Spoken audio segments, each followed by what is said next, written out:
their agencies as lean and effective as possible. He is talking about doing something that never happens in Washington. He's telling his cabinet to cut their agencies. The Congressional Budget Office projects 14 million people would lose health care coverage next year. CBO estimates, they're very notoriously bad. We should abolish the Congressional Budget Office. It is a totally dishonest, disgustingly wrong. We disagree strenuously. I think if you read this entire report, I'm pretty encouraged by it, and it actually exceeded my expectations. The president's intention right now is to donate his salary, and he has kindly asked that you all help determine where that goes. A major nor'easter has begun to lash the East Coast. The storm could dump up to 18 inches of snow.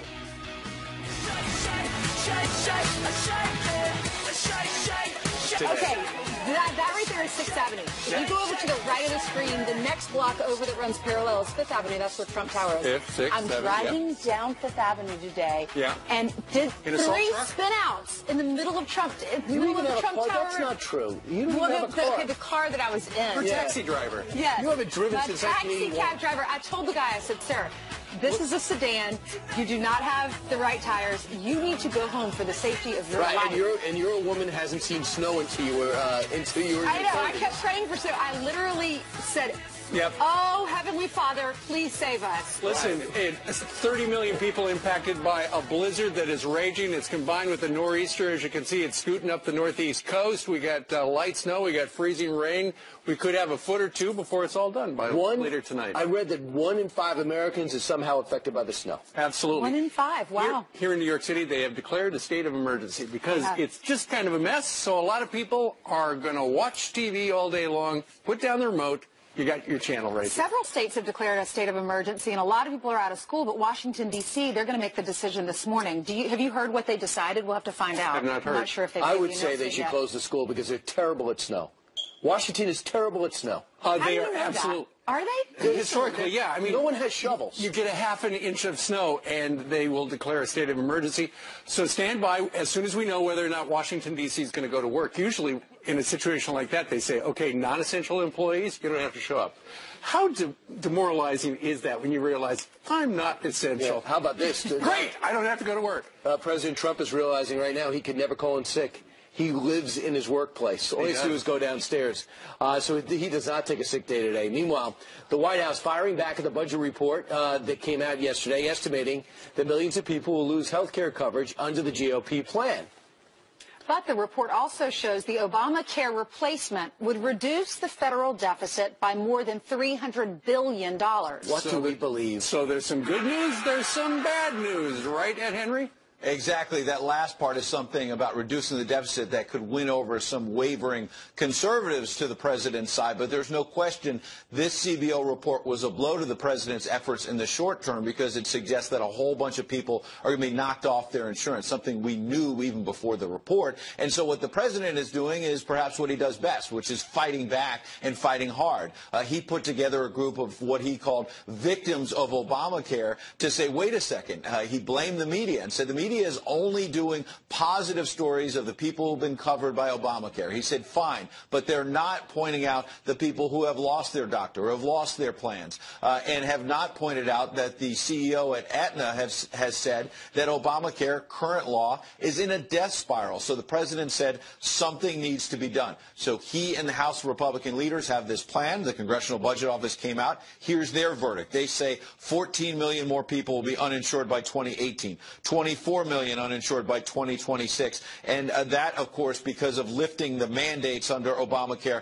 They also say premiums are going to go up, but interestingly, some good news for the president, premiums are going to go up less than they're going up now already under existing law, Obamacare. Remember, they've been spiking anyway, and as you say, the deficit would come down big time under the House GOP plan. So the president came out and said, wait a second, this is only phase one. We're going to do more down the road in order to cover more people. Watch. Secretary Price and I, along with my entire administration, and a lot of people in the Senate and a lot of people in the House, are committed to repealing and replacing this disastrous law with a health care plan that lowers cost, expands choice, and ensures access for everyone. And that snowstorm already having an impact, yes, on this health care debate. On Wednesday, the House Budget Committee was supposed to move forward with the next phase in marking up this Republican legislation. That's now been moved back to Thursday. Why is that significant? Well, that House Budget Committee has a lot of conservatives from the Freedom Caucus that are very skeptical of this legislation, and they're trying to kill it in the House Budget Committee. This storm actually may give the White House a little bit more time to try to work some of those members, guys. Yeah, but Ed, you left out the important part with the Freedom Caucus. Tonight was going to be the pizza and bowling night, and they've canceled that.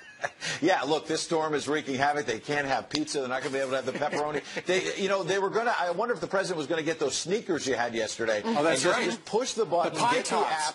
But, they can do it Wednesday, do it Thursday. They got time. All right. Eddie, thank you very much. Thank you, Ed.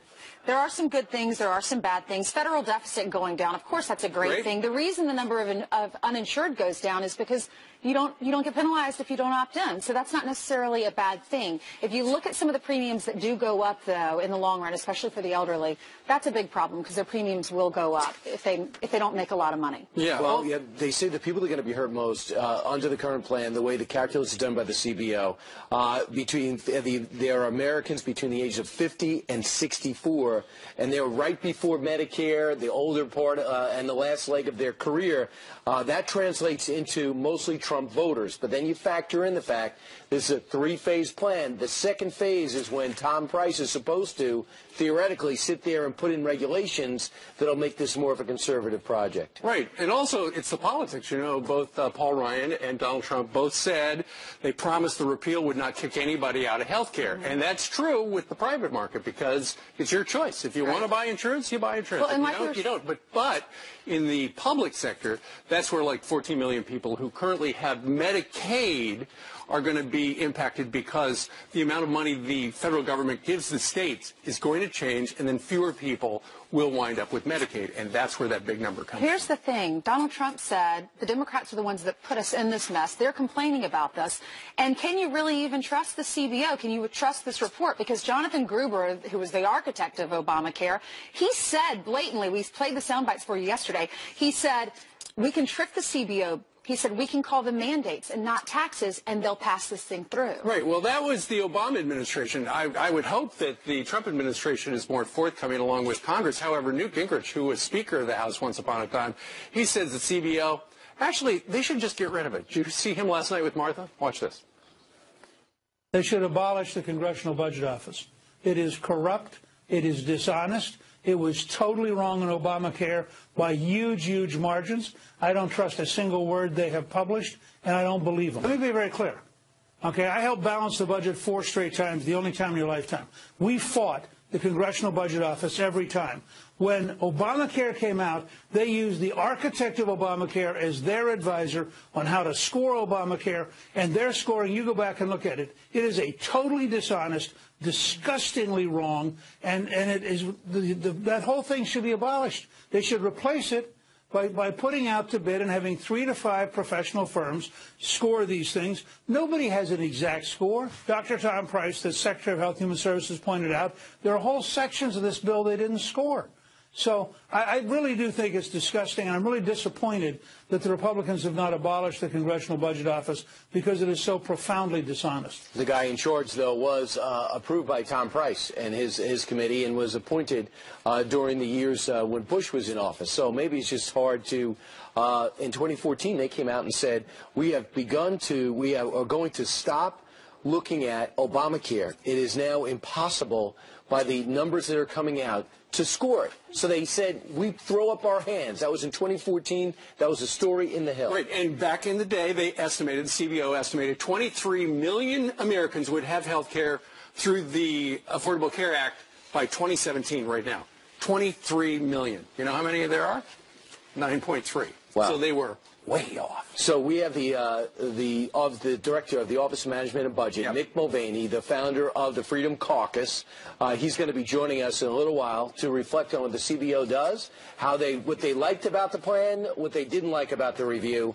He'll be on with us shortly. Yeah, they want to make a lot of changes. We'll talk to him about what those changes are. We've all read through the CBO report, and we have some questions for him, too. But in the meantime, let's hand it over to Heather Childers, who has more headlines for us this morning. Good morning. Good morning. And we're going to talk a little bit more about the weather situation outside, which is getting worse by the minute. This extreme weather, a live look outside of our studios where a monster blizzard is bearing down. 50 million Americans bracing for up to 2 feet of snow, 50-mile-an-hour winds, and devastating coastal flooding. Air travel already crippled with nearly 6,000 flights canceled or delayed.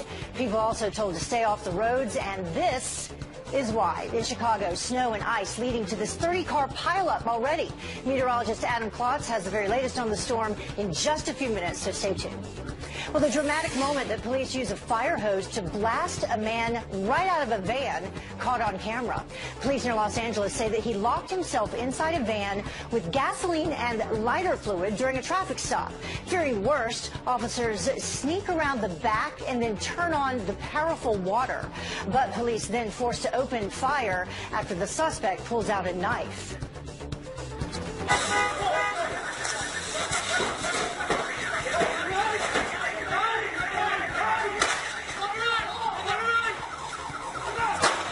Well, that suspect died at the hospital.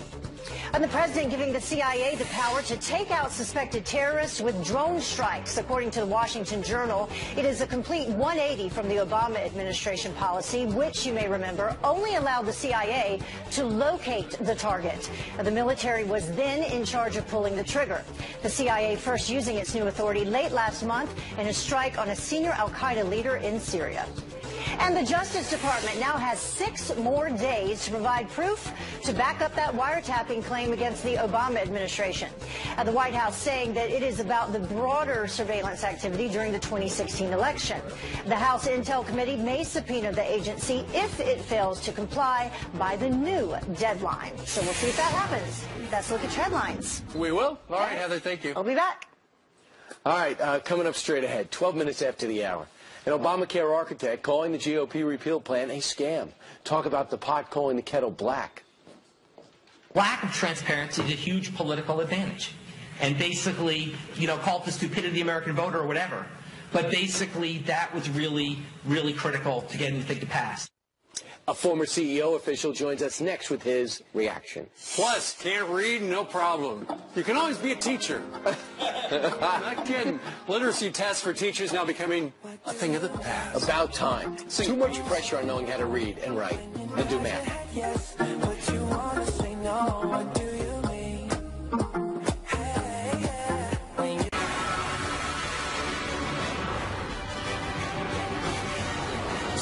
A number of years ago, the architect of Obamacare has actually called the new GOP repeal plan a scam. But get this, that same architect once admitted he scammed the CBO in order to pass Obamacare. Watch this. This bill was written in a tortured way to make sure CBO did not score the mandate as taxes. If CBO scored the mandate as taxes, the bill dies. Lack of transparency is a huge political advantage. And basically, call it the stupidity of the American voter or whatever. But basically, that was really, really critical to getting the thing to pass. Okay, critical to get it passed. Joining us with his reaction is former CBO director and president of the American Action Forum, Douglas Holtz-Eakin. Good morning to you, Douglas. Morning. How are you? Doing okay. I was shocked when I first heard Jonathan Gruber say that. Essentially, they pulled the wool over everybody's eyes to get the thing passed. I mean, if you think back to that time, then President Obama had run opposing the mandate and promising not to tax the middle class. Now they were doing one or the other. I mean, there was no way around it. So they had to be pretty non-transparent to get it through. No question about it. Okay, so they were not transparent. However, you say with this new Republican plan regarding health care, they are being transparent, right? This is 120 pages. Anyone can read it. There's no real attempt to deceive here. What the Republicans have said is, we can rely on Americans to make good decisions about their health care, and we can be honest about what we're asking them to do. And that's what the bill is. Sure. All right, so you look at it, and there are 2 headlines. One, if you're a budget hawk, you love the fact that over 10 years you're going to save something like $335 billion. That's good. That's the lead. I mean, and I think this has been misunderstood. CBO's job is to advise Congress on budgetary matters. And this is a, quote, reconciliation bill, special procedures. And to qualify, it has to save $2 billion. It saved $335 billion more than it needed to. That's the headline. That is the headline for you, but for the mainstream media, the headline is 14 million Americans are going to lose health care. Next year, it could grow to 20-some million in a couple of years. And the reason they, quote, lose their coverage is they decide not to take it up. The premiums are the same, the subsidies are the same, but the mandate's gone. And so now you stop making it illegal to be uninsured, and people choose not to buy health insurance.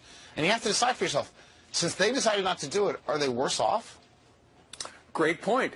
Because back in the day when people started to realize they were going to be forced by the federal government to buy insurance that they might not want, they hated that. Well, now they're going to get the chance to do whatever they want, right? I think that's a major takeaway of this CBO score. I think the other thing that's gotten lost in this is the CBO says that, you know, if you do everything that's in the bill, premiums go down by 10% compared to the Affordable Care Act. The number one complaint about the Affordable Care Act has been skyrocketing premiums. So this works. And, you know, it was a bill that would promise to control health care costs, and it does that. Right. Let me ask you this, the way Congress works. Donald Trump yesterday was talking about, look, this is just the beginning, essentially. I'm paraphrasing. There's going to be a lot of negotiations. Is there wiggle room? Can they move this around and change it substantially? Mechanically, they have lots of opportunities. It'll go to the Budget Committee in the House this week. They can amend, change, modify it.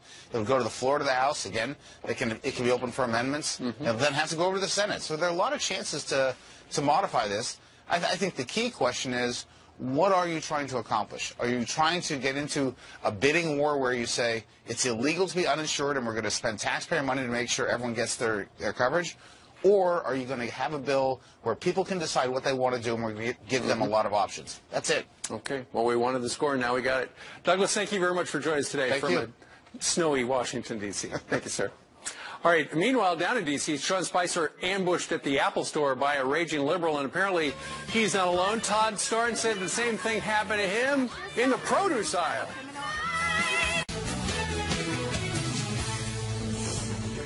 We have some quick headlines for you this morning. Tennessee challenging the federal refugee program because they don't want to pay for it. The state says the program is forcing them to spend money on additional services. The lawsuit calls for it to be shut down until the federal government pays all the costs. And more than $1 million of your tax dollars used to clean up this disgusting mess that was left behind by Dakota Pipeline protesters.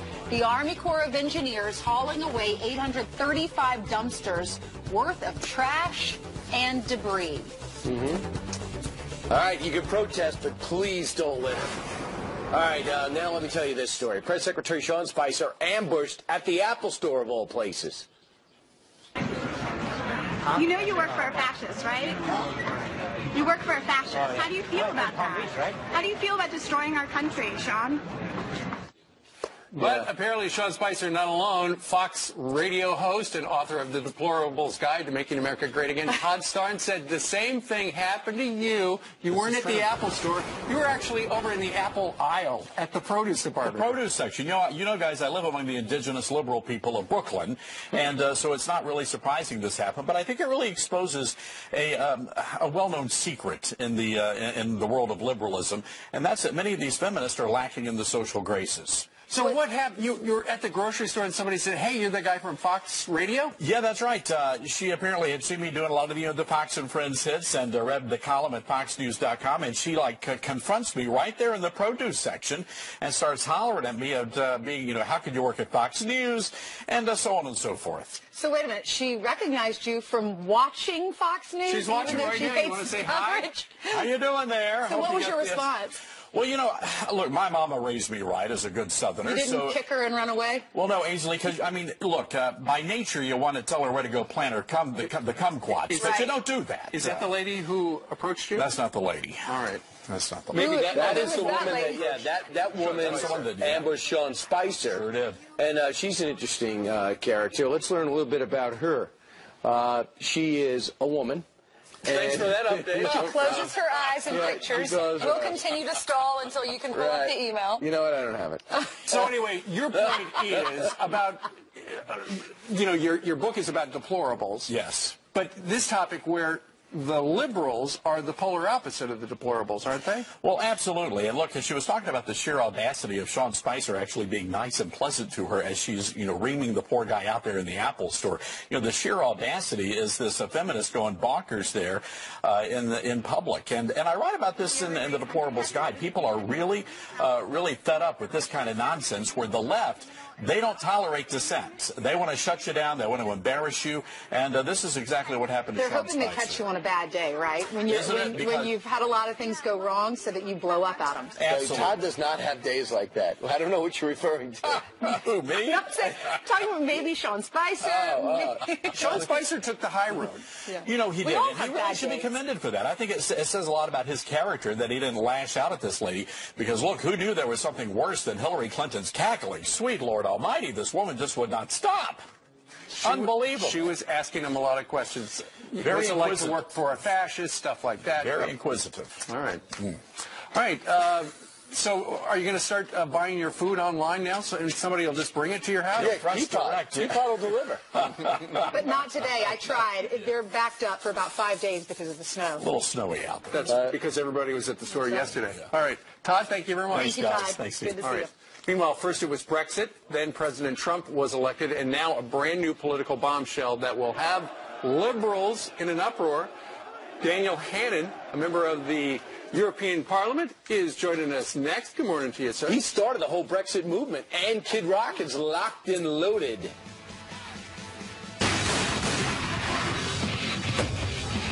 Woo!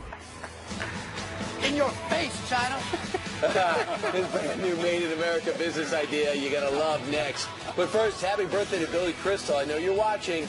The City Slicker star is 69 years old today. He made his debut on Howard Cosell's Saturday Night Live. Remember that? He looks marvelous. Yes, he does.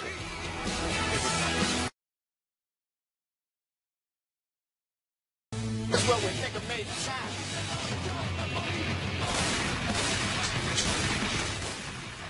He's not going to be invited to Mar-a-Lago in May. It's your shot of the morning. Kid Rock locked and loaded. Have a grill not made in America. The singer has a suggestion. Shoot them. All right, Kid Rock. He is catapulting foreign-made grills into the air, blasting them out of the sky with his shotgun. Calls it redneck skeet shooting. Is that his spokesmodel? Might be a 50 cal. It's also Kid Rock's way of promoting his new line of grills that he says are 100% American-made, hoping to bring jobs back to the United States of America. I've personally seen these grills. They're cool. Are they? They're about $100. Well worth it. Take that, got George a gas Foreman. one, and they've got a charcoal. Oh, fantastic. And he's got a gun. He does have a gun. Meanwhile, now to our top story. The giant nor'easter moving up the coast at this hour.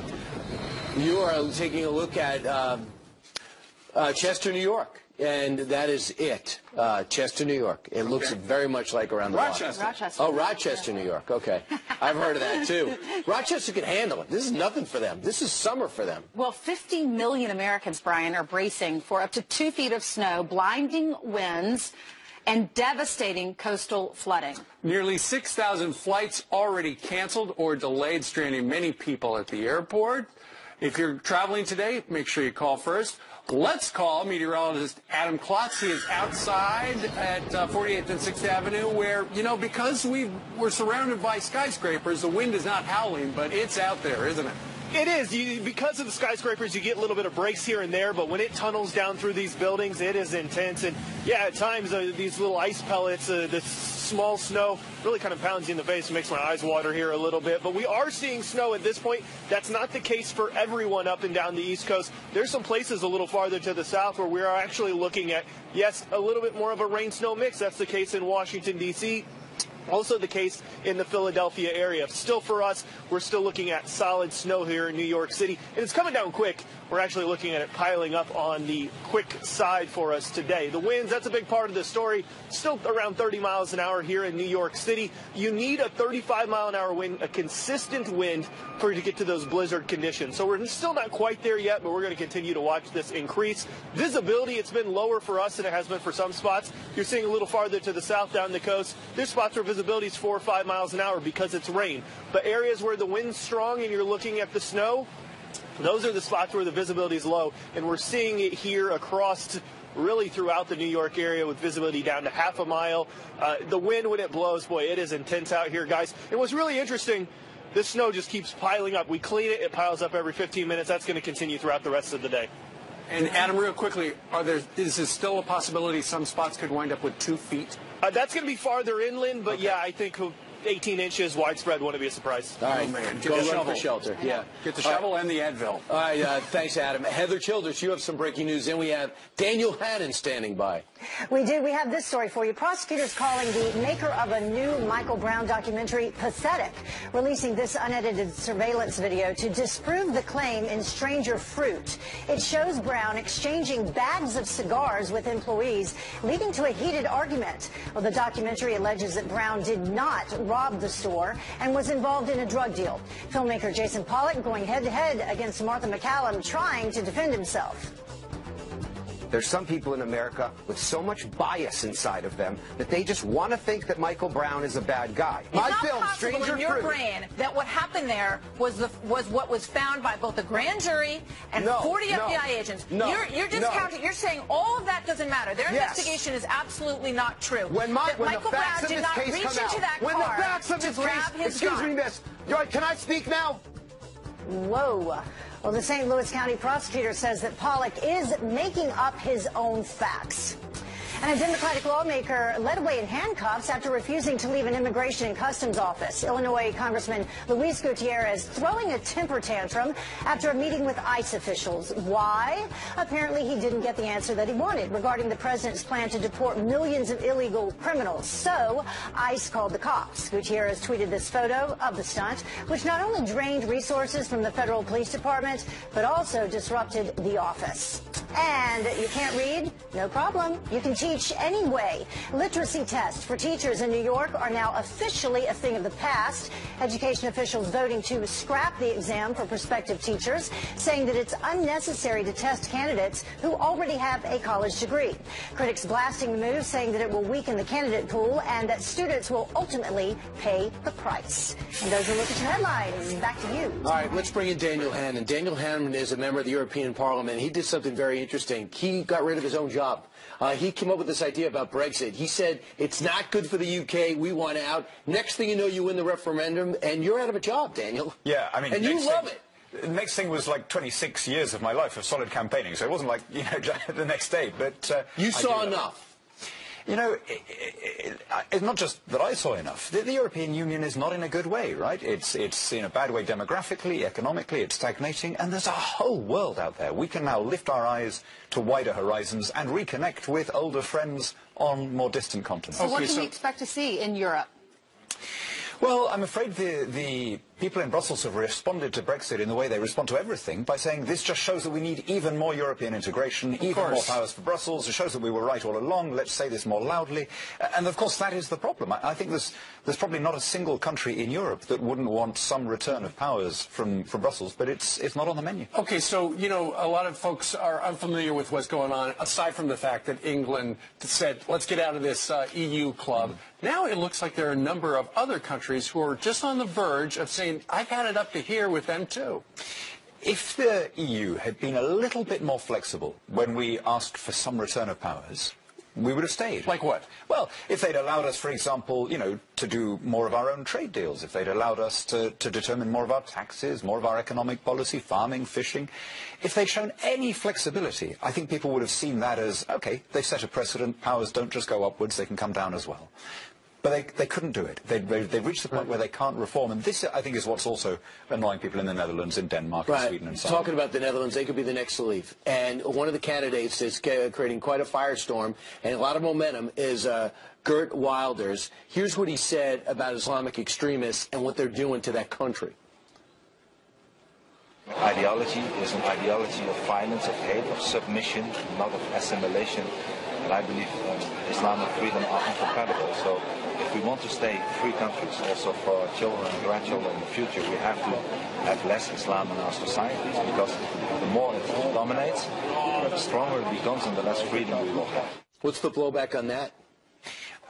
plainly, it is possible to be a good Muslim and a good Democrat. I have friends in the UK who are patriotic, who are glad to be there, and who are... the Mayor of London.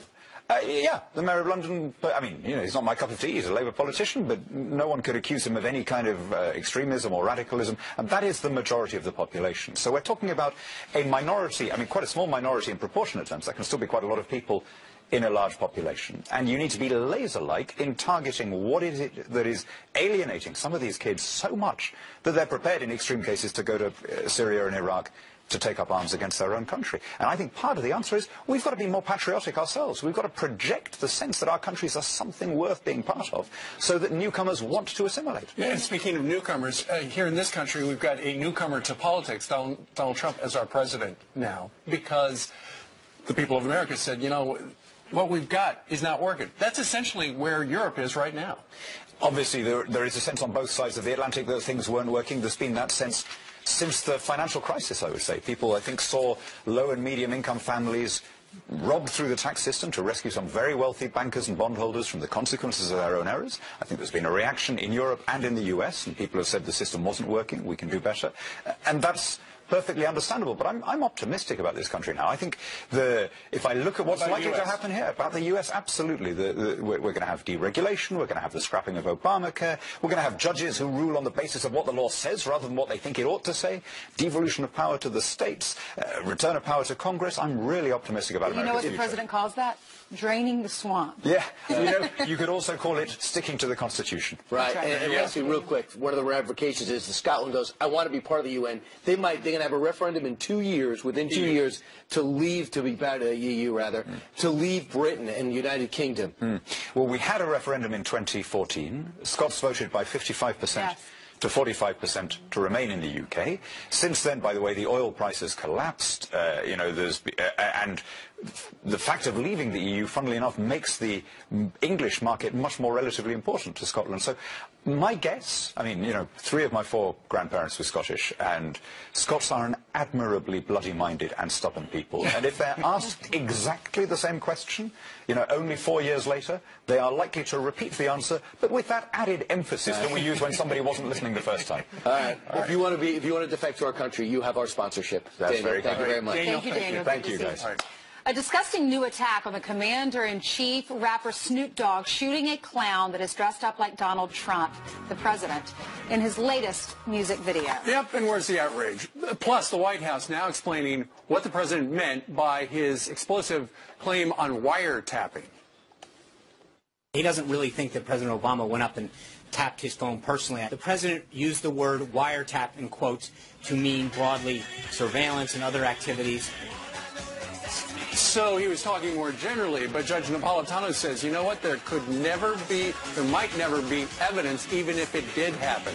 He'll do some splaining when we roll on live from us. All right, we are back with extreme weather and a live look outside our world headquarters. Mother Nature is in full display at 6:46 on this Tuesday morning. Right now, New York City is under a state of emergency. Schools have been closed here. The subways basically have all shut down as the Northeast is bracing for this monster storm. Let's get right to Rob Schmidt, who is live outside in New York City. Good morning, Rob. Hey, guys. Yeah, I keep volunteering for these weather assignments. Someday I'll learn. It's windy out here, and it's sleeting right now. I'm getting hit in the face with little ice pellets, which is a lot harder to take than snow. But as you see on the ground here, maybe 3-4 inches at the most on the ground at this point. And we are still under this, we're expecting this blizzard to show up. But I can tell you right now, I'm no Janice Dean, but this is not 2 to 4 inches per hour as they were anticipating yesterday. So all indications from at least our perspective is this is not going to be a 2-footer here in New York City. I don't know about 50 miles west of here and north of here where it could get tougher. But as for New York, state of emergency in effect. All non-essential personnel told to not go into work. The city's going to be very slow today. It's going to be very quiet. And essentially they're telling you if you don't need to be out, don't come out because it is still going to be a messy day. And right now it's just sleeting and a little bit of snow too. We'll send it back to you guys. All right, Rob Schmidt, live outside. Thank you very much. I'm sorry to make you go out there. Come on in. All right. Take a break. Brian and the judge. Right. That's very nice of you to giggle at him, Ainsley. You'll have to deal with that later. Meanwhile, the White House faced with yesterday's deadline to show proof Trump Tower was wiretapped ahead of the election. Now explaining what the president really meant by his explosive claims, here's Sean Spicer. He doesn't really think that President Obama went up and tapped his phone personally. I think, but I think there's no question that the Obama administration, that there were actions about surveillance. The president used the word wiretap in quotes to mean broadly surveillance and other activities. Judge Napolitano says even if the president, former President Barack Obama, his White House did spy on this president, there may never be a way to prove it. It doesn't mean it didn't happen. Here to explain, Fox News judicial analyst Judge Andrew Napolitano.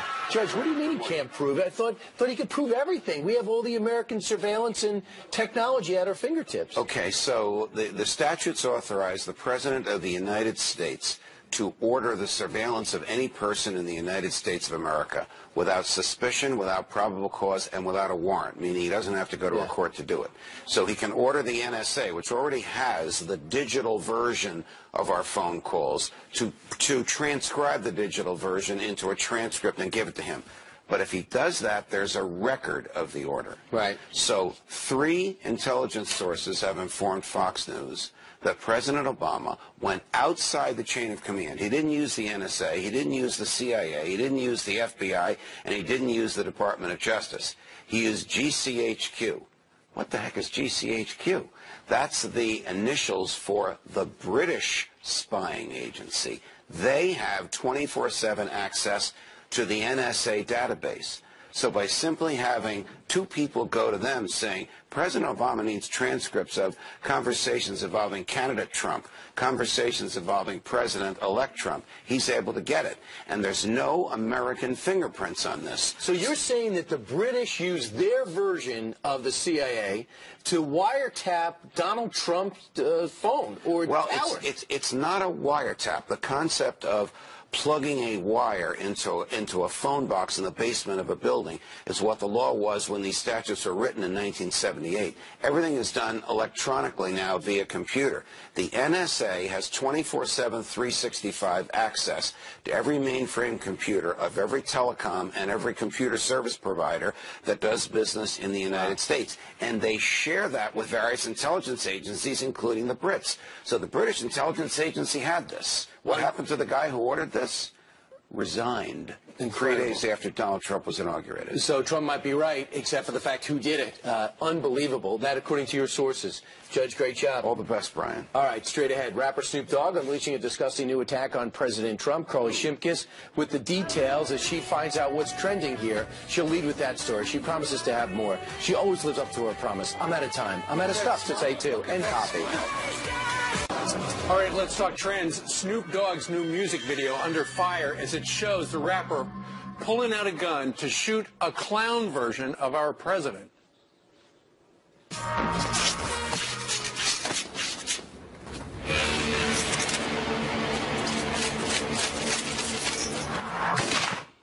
Here with more on today's top trends is Fox News headlines, 24/7 reporter Carly Shimkus. You know, Carly, you've got Madonna saying she wants to blow up the White House. Now you've got Snoop Dogg pointing a gun at the president. Very good point. Yeah, absolutely. This is a music video for the song Lavender. In it, Snoop Dogg speaks out against police brutality. And then you just saw the climax of that music video where Snoop Dogg is seen pointing a gun at a clown version of President Trump. This is a relatively new music video. It has about 50,000 likes to 20,000 dislikes on YouTube, which is actually pretty high. Wow. Yeah, a lot of young people are talking about it, and the overwhelming criticism of it is this hypocritical of Snoop Dogg to be, on one hand, talking about police brutality and then holding a gun to an unarmed clown version of the president? Plus the double standard. Can you imagine the outrage had a rapper shot at somebody who looked like Barack Obama?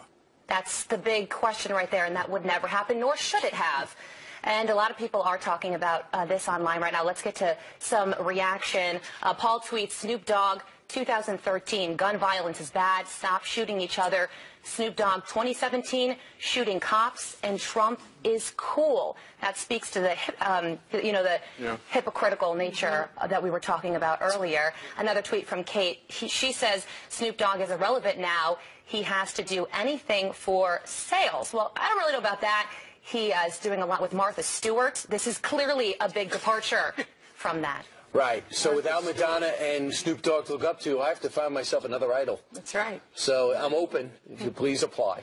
Well, thanks, Snoop Dogg is funny with Martha Stewart, but this is despicable. You can't do this. Absolutely. You're absolutely right. Carly, thank you very much. Thank you so much. Well, a huge program still ahead. Representatives Mick Mulvaney and Jim Jordan. Mulvaney of the Office of Management and Budget. Plus, Laura Ingraham is here as well. We got a busy show live from a snowy New York City. There's a blizzard watch, folks. We'll be right back.